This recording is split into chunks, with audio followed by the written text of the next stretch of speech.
Salut à tout le monde. Bienvenue dans notre podcast aujourd'hui.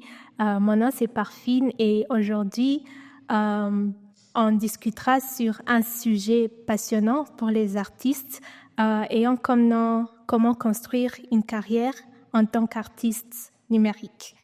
Donc aujourd'hui, on a le plaisir d'avoir avec nous un invité exceptionnel, Dolph Banza. Merci pour l'invitation. Oui. C'est pas facile à appeler, mais tu l'as bien fait. Merci. Dolph, en commençant, est-ce que tu pourrais nous dire un peu plus qui est Dolph? Dolph, c'est jamais une question facile c'est, disons, faire une description sur moi-même, mais je suis un artiste visuel, c'est comme ça que je me décris, et j'ai une certaine... l'illustration, c'est vraiment mon outil de base, mais je fais pas mal d'autres choses et j'ai un intérêt particulier pour la forme et voilà. Donc, en quelques mots, c'est tout. Dolph. Ok, Dolph. Donc, en tant qu'artiste, quel a été votre parcours? Mon parcours d'artiste commence quand j'étais tout petit, même avant d'aller à l'école maternelle, parce que je dessinais déjà. J'avais comme joué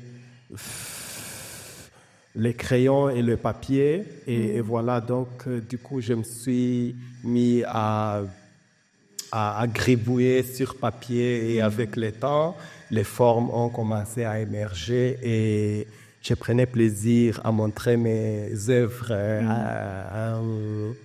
aux gens qui venaient à la maison. Et ça a continué comme ça. À l'école primaire, je suis le petit qui dessine sur les tableaux tout ce qui est biologie, géographie et tout ça. Et ça continue à l'école secondaire et même à l'université. Et voilà. Et après, je n'ai pas vraiment fait école d'art, mais je me suis toujours dit que je voulais faire du dessin comme carrière. Et après mes études, je me suis mis à explorer le design, le graphic design. Et comme le dessin n'était pas un métier à l'époque, ici, on peut dire, je faisais le design, mais petit à petit, j'ai forcé mes clients avec des petits dessins à gauche et à droite dans mes designs. Et c'est comme ça que je me suis imposé comme dessinateur. Oui. Good. Donc, on parle déjà depuis l'école maternelle à ce jour-ci. Donc, avant l'école maternelle. Avant l'école maternelle, wow. Donc, avant l'école maternelle jusqu'à ce jour-ci. Donc, ça fait combien d'années? Ça va faire une quarantaine. Une quarantaine d'années, oui. Donc, pendant toutes ces années, 40 ans déjà et plus, quel a été vos défis, challenges? Les défis, tous les défis commencent à la maison, mais j'ai eu de la chance de ne pas en avoir car mes parents ont toujours supporté mon art. Ils ne se sont jamais opposés à ce que je dessine. Parce que le truc, c'est que les enfants qui dessinent n'ont pas de bons points. Je ne veux pas dire que j'en avais de bons points, mais ils n'ont jamais vu ça comme un problème. Donc, du coup, ça m'a encouragé à pouvoir continuer. S'ils s'étaient opposés, je ne suis pas sûr que je serais ici en ce moment. Donc, le premier défi est éliminé. Et après, il y a eu le défi, chaque fois que je m'exprimais à l'école, moi je disais, ok, écoute, on fait de la science ici, on fait de l'ingénierie, mais moi je voudrais être artiste ou designer. Tout le monde me disait, tu crois que tu vas gagner ta vie en faisant des posters? Donc voilà, et chaque fois ça me faisait mal, mais je n'ai jamais écouté tous ces haters. Mais aujourd'hui, tu prouves le contraire, que quelqu'un peut absolument faire une vie à partir de l'artisanat? Oui, il y a toujours des défis quand on évolue, surtout quand on prend les choix que j'ai pris d'être en quelque sorte exclusif au dessin. Moi, je ne fais pas tout, en fait. Moi, je me limite vraiment à un petit spectre par rapport à ce que je fais. Donc, ça doit se rapporter au dessin d'une manière ou d'une autre. Ça n'a pas toujours été le cas, mais en ce moment, c'est le cas. Donc, il y a pas mal de défis avec les gens qui ne comprennent pas ce que c'est que le dessin, c'est que l'illustration. Il arrive qu'on travaille avec des gens et puis après on se dit « Ah, c'est une erreur que j'ai faite. Il ne fallait pas que je fasse parce que ces gens ne comprennent même pas ce genre de style. » C'est toujours un défi, mais avec le temps, l'Internet et tout ça, les gens comprennent. Maintenant, ils voient des trucs un peu à gauche et à droite et puis ils comprennent mieux mon art, ils comprennent mieux mon style et ça marche de mieux en mieux. Donc, oui. Mais les défis restent quand même. Les défis restent. Donc, si tu dois être artiste dans la société, il faut que tu t'imposes. Il faut que tu te présentes, dis-moi, je suis artiste. On dit, mais comment tu vis? Donc, c'est ça la première question. Et ce que les gens ignorent, c'est que nous, on vit de l'art. On peut être fauché et vivre. Donc, c'est une manière de vivre pour nous. Tant que les gens ne comprennent pas, ils continuent à nous challenger, mais disons qu'on est habitué. Oui. Je comprends. Tu as parlé des parents qui s'imposent à leurs enfants quand ils disent « je veux faire l'artisanat et tout ça ». Donc, malgré l'évolution, il y a toujours les parents qui ne comprennent pas. Donc, quels seraient tes conseils à ces jeunes gens avec ce genre de parents, mais aussi aux parents?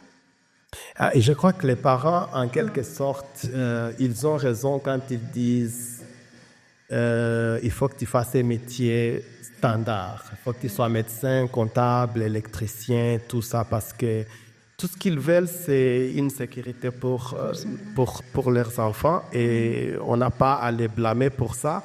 Mais en même temps, ils doivent comprendre qu'ils ont leur vie et leurs enfants auront leur vie. Donc, tu ne peux pas vivre la vie de ton enfant et du coup, ce serait mieux de le laisser s'exprimer afin que plus tard, il ne puisse pas revenir pour dire voilà, si j'ai échoué, c'est parce que tu m'as fait choisir ce métier que je n'aimais pas de toute manière. Tu vois, les genres de I told you so. Donc, il faut croire aux passions des enfants. Ils savent ce qu'ils font quand ils choisissent une certaine passion. Je dirais qu'il y a une sorte de connexion peut-être spirituelle entre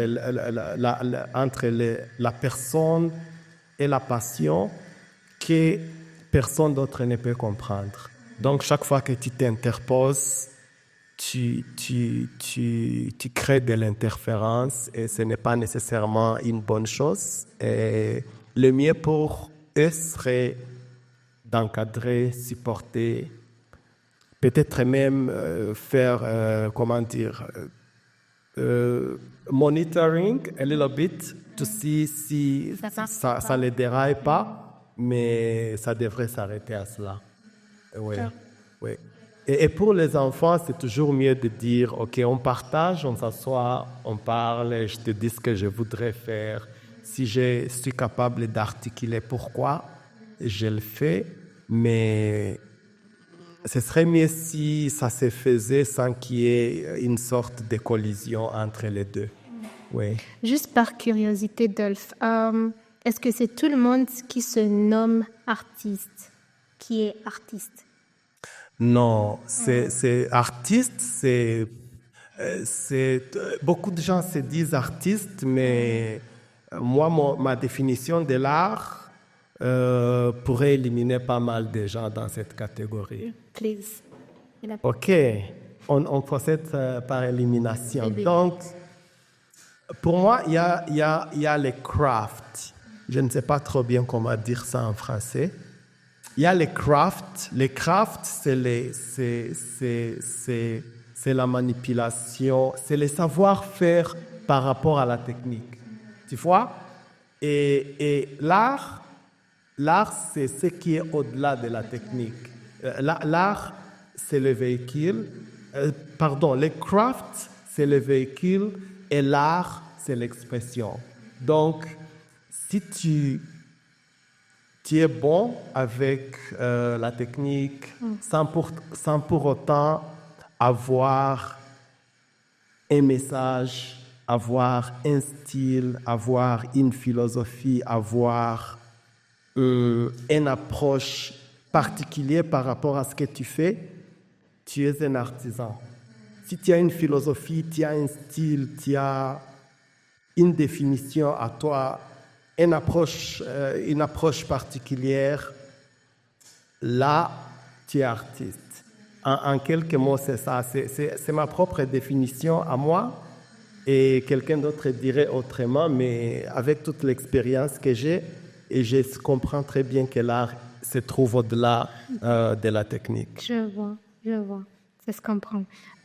Donc, j'aimerais aussi savoir, donc, si on dit avec l'évolution de la technologie dans ces temps-ci, quelle a été ton expérience avec l'évolution de la technologie nouvelle et ancienne?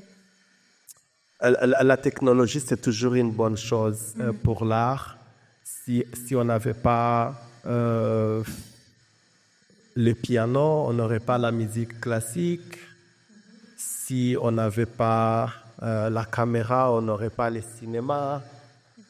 Et voilà, si on n'avait pas les pinceaux, on n'aurait pas la peinture. Donc, c'est toujours une technologie. La technologie et l'art, ils vont ensemble. C'est toujours une danse entre les deux et qui évolue vers quelque chose de très complexe. Et moi, en tant qu'illustrateur, bien sûr, on commence sur papier et on évolue jusqu'au niveau où on s'est dit peut-être ce serait mieux que je passe aux outils électroniques.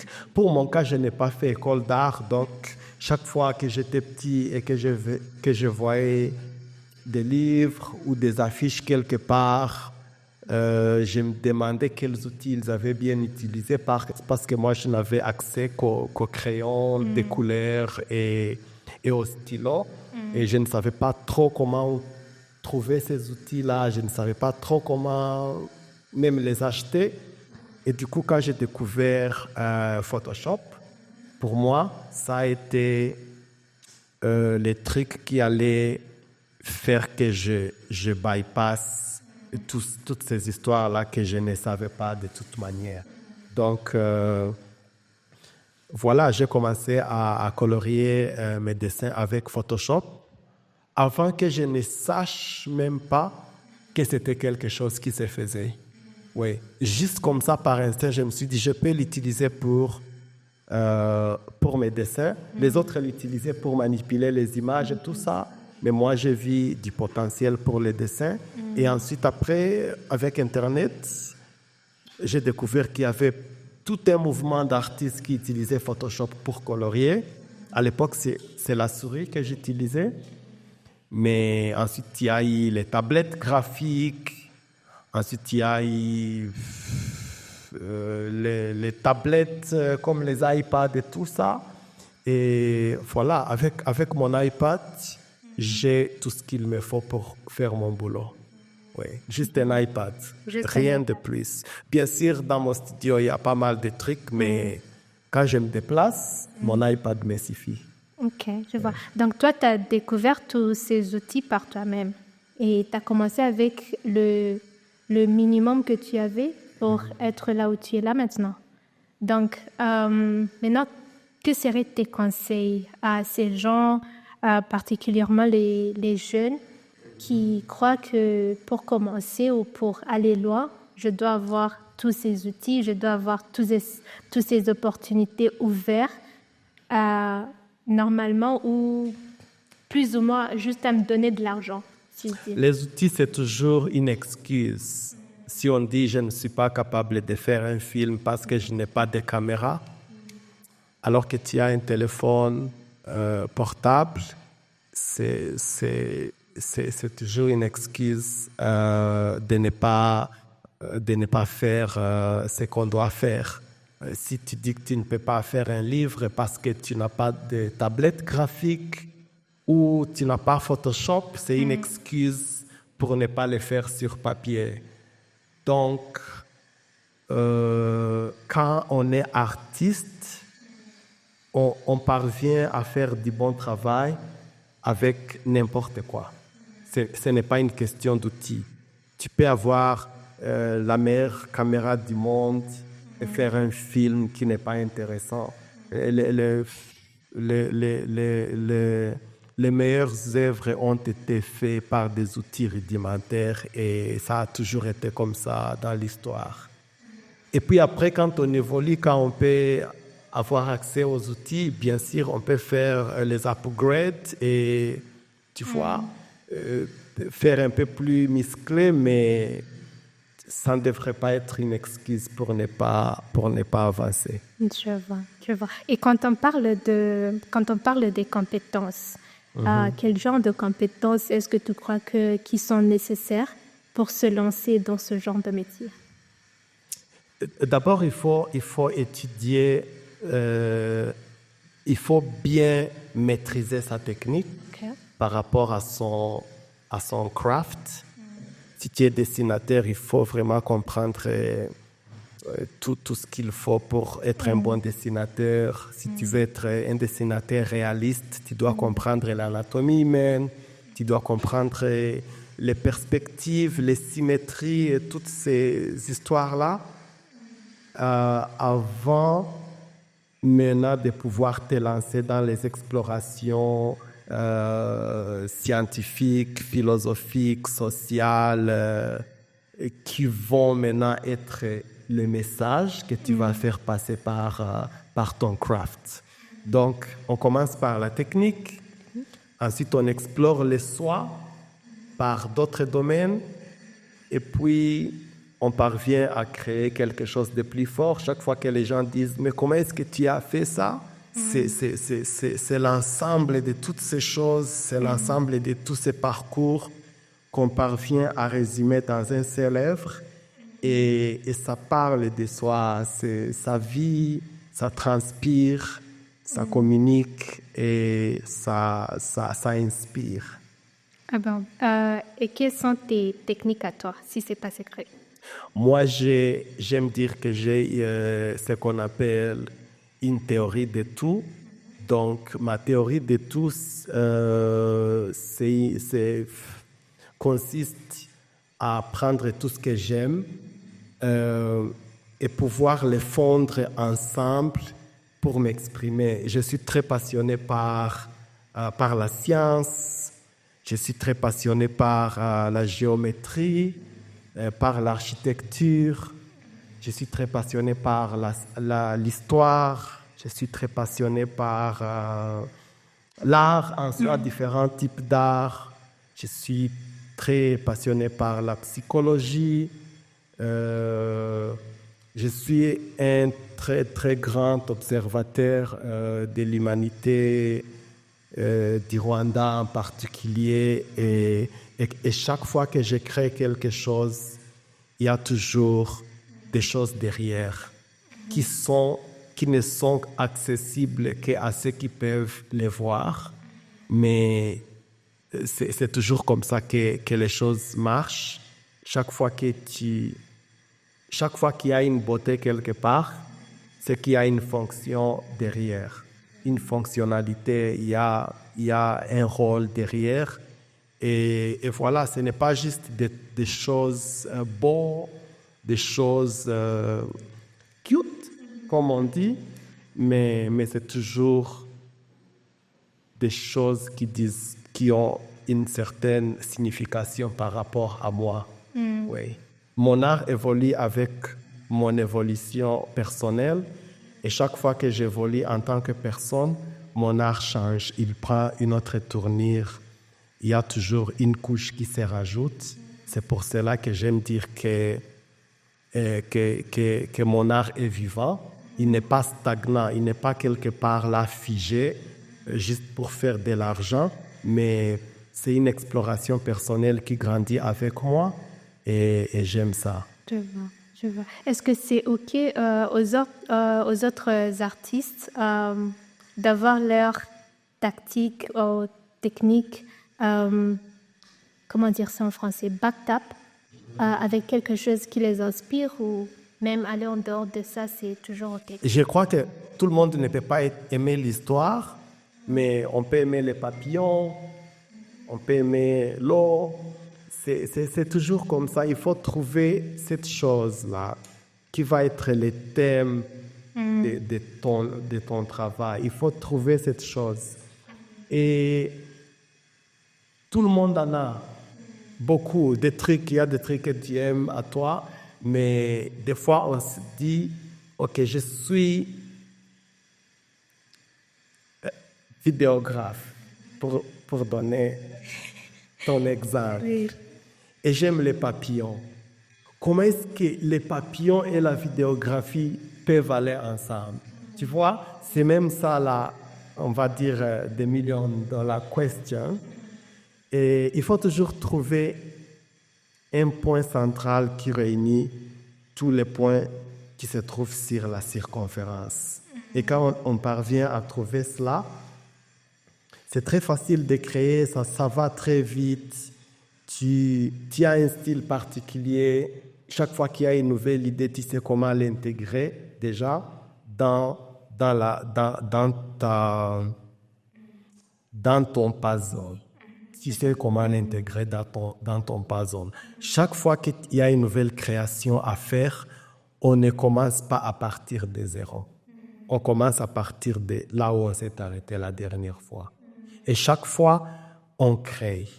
On crée chaque fois, on a des idées qui arrivent, on les stocke quelque part, on les garde en tête, on les note, on les pin, on les save. Et puis après, quand tu as une idée, il va toujours avoir une sorte de correspondance entre ce que tu as exploré et ça va être très facile. Donc, ce n'est pas de la magie, c'est tout un process et qui est toujours en marche. Je vois. Donc, en commençant, tu avais parlé d'une équipe et aussi de comment ton équipe et toi-même, vous êtes en train de supporter ou de donner des opportunités à des jeunes gens et aussi des filles là-dehors. Est-ce que tu pourrais nous en dire plus? OK, ça je l'ai fait moi-même avec mon amie Jemima, qui est une bonne artiste et qui a une organisation qu'on appelle Imundu.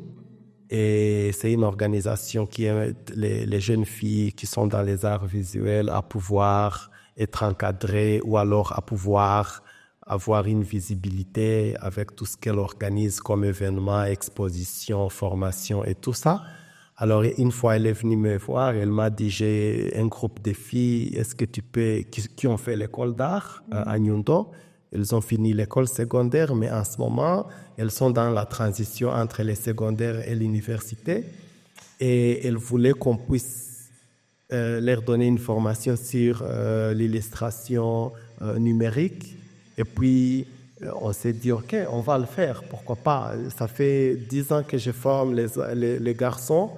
Et une fois que j'ai l'opportunité de former... bien sûr, il y a des filles que j'ai formées, mais elles ne sont pas aussi nombreuses que les garçons. Donc, j'ai très vite saisi l'opportunité car il y a une sensibilité féminine assez particulière que j'aimerais bien voir sur la scène artistique locale. Donc, tu crois que même nous, les jeunes filles, on est vraiment capable de, comment dire ça, climb l'échelle pour être au niveau des garçons? Oui, c'est même pas une question d'être à leur niveau. Je trouve que les filles s'expriment différemment et on a besoin de deux, disons, de deux éléments pour que ça fasse équilibre, un bon équilibre. Et c'est comme ça que je vois les choses. Ok, je vois. En revenant sur l'art numérique, quel est ton regard sur l'art numérique d'ici 10 ans à venir? L'art numérique, c'est très bien. C'est vraiment, tout à l'heure, on a parlé de la technologie et tout ça. Donc, le fait de pouvoir avoir juste un iPad et aller quelque part et dessiner, faire tout mon travail, répondre à mes emails, faire les modifications, envoyer les dessins qui vont être imprimés sur grand format ou les animations qui vont être projetées sur les écrans, 4K, 20 mètres de largeur et tout ça, sur un petit truc comme ça, c'est vraiment magnifique. Les seuls pièges qu'il y a avec les outils, c'est avec chaque fois que tu es devant l'ordinateur, tu es toujours pressé. 2 secondes, ça semble être une éternité. On est moins patient devant les outils et ça se transmet aussi en création, là où on voudrait que ça aille vite. On précipite les choses et on n'arrive pas à bien faire comme ceux qui font les choses traditionnellement avec leurs mains sur des outils palpables. Pour moi, il faut se rendre compte de l'avantage et des avantages, mais aussi en même temps les inconvénients pour pouvoir ne pas tomber dans le piège de la précipitation. Je vois. Et ceux qui disent que la technologie ou l'art numérique n'est là que juste pour l'inconvénient seulement. C'est là pour to pick from us rather than give us something. Tu veux dire l'IA? Oui. L'IA, c'est l'intelligence artificielle. Pour ceux qui ne connaissent pas, c'est l'intelligence artificielle. Moi aussi, ça m'a fait flipper. Je me disais, mais si ce truc est là pour faire tout, alors que devient l'humain dans tout ça? Mais ça fait pas mal d'années que l'IA est là et il n'arrive pas à répondre aux besoins des gens avec précision. Donc, il y a toujours un humain derrière qui doit montrer les chemins pour que les choses se fassent. Moi, je l'utilise des fois pour des références et tout ça, mais je ne voudrais pas tomber dans les pièges de la facilité et juste l'utiliser au lieu de pouvoir explorer mon propre style et nourrir mon art. Donc, pour moi, il y a ce qu'on peut appeler une différence entre les créateurs. Si tu peux utiliser l'IA, envoyer les histoires aux destinataires ou aux clients et que les gens ne se rendent pas compte, c'est qu'il y a un problème avec ton style.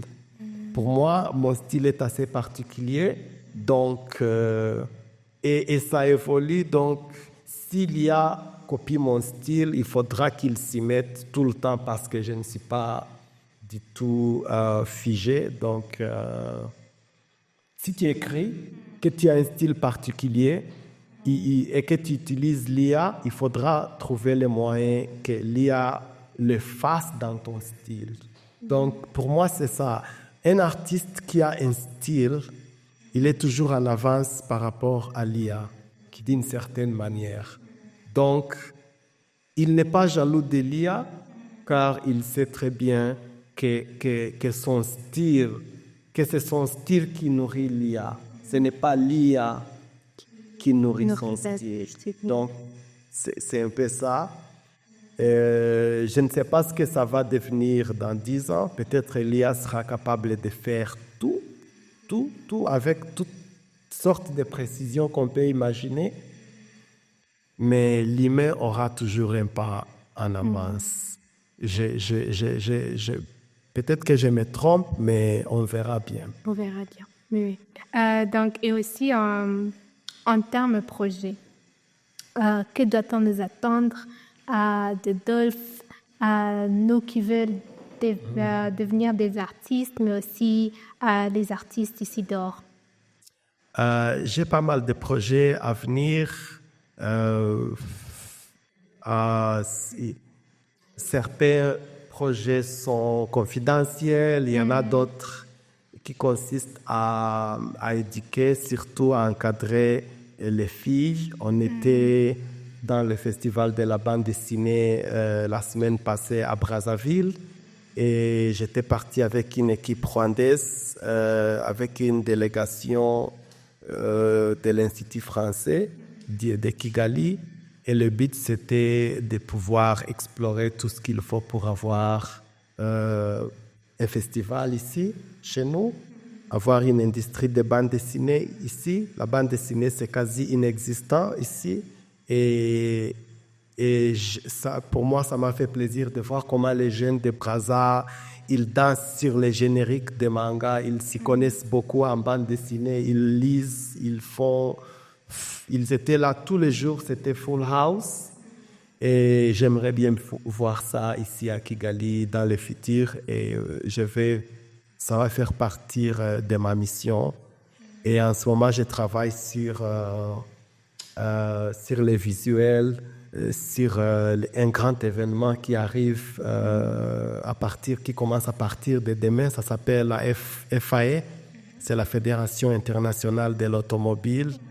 Donc, il voulait un artiste qui puisse représenter le Rwanda d'une façon originale. Et voilà, ça tombe sur moi car c'est aussi une ligne que j'ai choisie.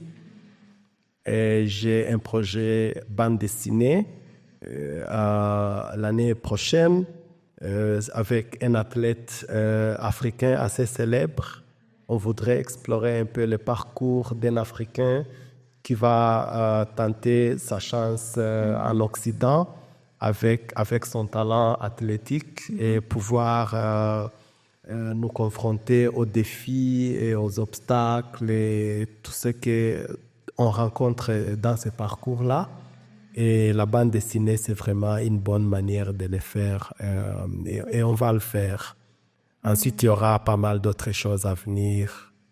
Je ne sais pas tout encore, mais oui, on Parfait. continue la route.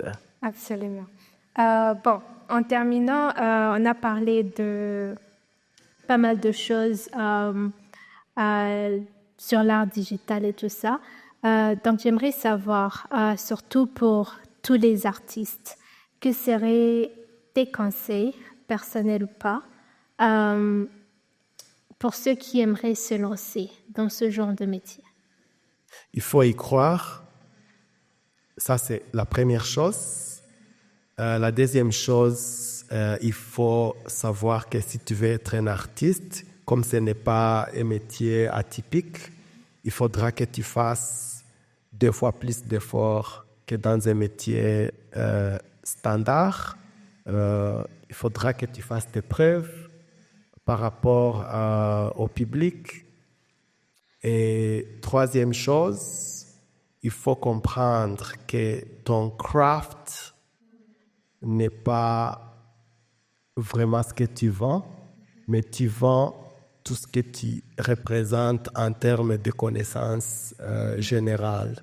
Donc, si je dois faire un choix entre 2 designers, un qui est juste designer et qui n'a aucun autre intérêt, et un designer qui se passionne pour pas mal d'autres sujets, je prendrai le deuxième, parce que le deuxième saura apporter d'autres éléments dans la création que le premier ne pourra pas faire. Le premier sera confiné au rôle de technicien et il attendra tout du directeur pour pouvoir faire quoi que ce soit. Donc, moi, je voudrais plutôt avoir à dealer avec un créateur plutôt qu'un type juste technique. Ok, je vois. Donc, il faut y croire et continuer à explorer tout ce que vous avez comme intérêt à côté de l'art en soi. Ça se mélange à un certain moment. Il faut juste continuer avec tout ça. Il ne faut rien exclure. Rien du tout. Rien exclure. Oui. OK. Bon, c'est la fin de notre podcast. Je ne sais pas s'il y a quelque chose que j'ai omis avant que je conclue. Merci beaucoup. Ça, c'est une très belle initiative. C'est un bon studio. C'est la première fois que je viens ici et écoute, je pourrais pas parler aussi bien français si je n'étais pas à Abidjan, à Brazza la semaine passée. Ça m'a permis de bien Fignoler. Voilà, de bien m'entraîner. Sinon, c'est un plaisir de te parler sur un sujet que j'aime beaucoup et merci. D'accord. Merci et 1000 fois merci à toi, Adolphe. Un grand merci aussi à notre partenaire Institut français du Rwanda. À plus.